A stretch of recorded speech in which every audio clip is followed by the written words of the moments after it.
Alors, comme demandé, on va faire des exercices sur le raisonnement par récurrence, mais avec des inégalités. C'est parti. Donc là, on m'a demandé un exercice sur la récurrence avec des inégalités. Donc, on a une suite UN définie par U indice 0 égale 1 et U indice n plus 1 égale racine carrée de U indice n plus 2. Le tout dans la racine carrée, bien évidemment. On nous demande de montrer par récurrence que pour tout antinaturel n, 0 strictement inférieur à U indice n est strictement inférieur à 2 et montrer que la suite UN est croissante. Autrement dit, ce qu'on nous demande de montrer par récurrence, puisque dire qu'une suite est croissante, c'est dire que UN inférieur ou égal à UN plus 1. Et du coup, c'est cet encadrement-là qu'on nous demande de montrer par récurrence. Donc, évidemment, je vais noter U indice n, la propriété suivante. 0 strictement inférieur à U indice n, inférieur ou égal à U indice n plus 1, strictement inférieur à 2. Évidemment, avec n un entier naturel. Je vais commencer par l'initialisation. L'initialisation, c'est vrai, c'est de vérifier que la propriété est vraie au rang 0. Autrement dit, c'est vérifions que 0 strictement inférieur à U0 qui est inférieur ou égal à U indice 1 et qui est strictement inférieur à 2. C'est ce qu'on va vérifier. Donc on a commencé par l'initialisation qui consiste à vérifier qu'on a 0 strictement inférieur à U indice 0, inférieur ou égal à U indice 1, strictement inférieur à 2. U0, l'énoncé nous le dit, c'est 1. U indice 1, d'après la formule de récurrence, ce sera racine carrée de U indice 0 plus 1. Or, plus 2, pardon, j'ai fait une connerie. Désolé. Du coup, ça fera racine de 1 plus 2, puisque U0 vaut 1, ce qui fait racine de 3. Or, 0 est strictement inférieur à 1, qui est inférieur ou égal à la racine de 3, même s'il est strictement inférieur, donc inférieur ou égal, est strictement inférieur à 2. Donc, on a bien les inégalités suivantes qui sont respectées, donc la propriété au rang 0 est vraie. On va passer à l'hérédité.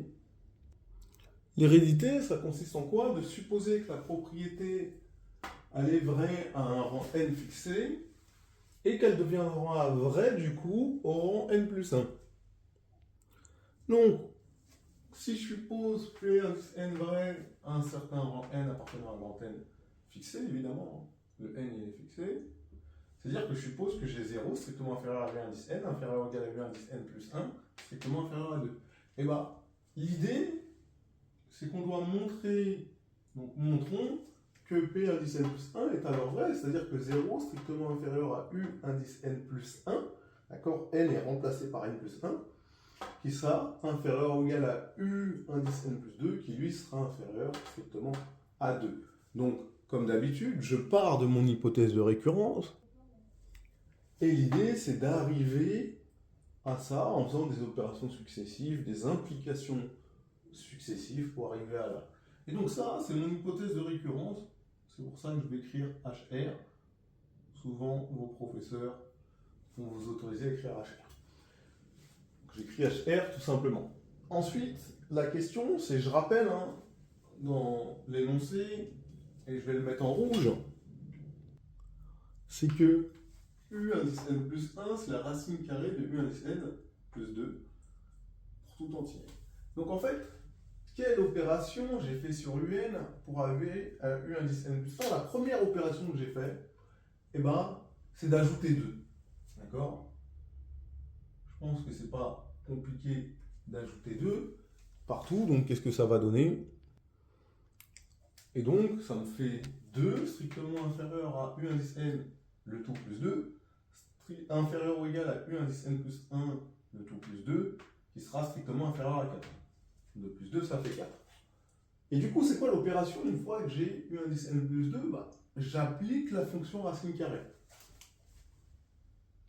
Et donc, j'aurai la racine carrée de 2, qui sera strictement inférieure à la racine carrée de U indice n plus 2, qui sera inférieure ou égal à la racine carrée de U indice n plus 1 plus 2, qui sera strictement inférieure à la racine carrée de 4. Et ça, c'est parce que la fonction racine carrée, elle est strictement croissante sur 0 plus l'infini, Donc le sens de l'inégalité ne change pas quand on a une fonction croissante. Si elle était décroissante, le sens de l'inégalité aurait changé. Et là, c'est simple. Ici, ce qu'il faut bien comprendre, c'est que racine carrée de 2, je vais mettre 0 est strictement inférieur à la racine carrée de 2. D'accord? Donc, si je suis supérieur strictement à racine carrée de 2, je suis strictement supérieur à 0. D'accord? Donc les explications, c'est que 0, c'est supérieur à la racine carrée de 2. La racine carrée de u indice n plus 2, c'est u indice n plus 1. D'accord? Et la racine carrée de u indice n plus 1, le tout plus 2, c'est u indice n plus 2. Et donc, c'est bien ce que je voulais montrer, que p de 1 indice n plus 1 est alors vrai, d'accord, en partant de p indice n vrai. Je pars de là, j'arrive à là. Donc, on a montré l'hérédité, d'accord. Et donc, maintenant, j'ai plus qu'à conclure. Donc, par initialisation et par hérédité, la propriété P indice n, P de n, est vraie pour tout entier naturel n, d'accord? Propriété P de n.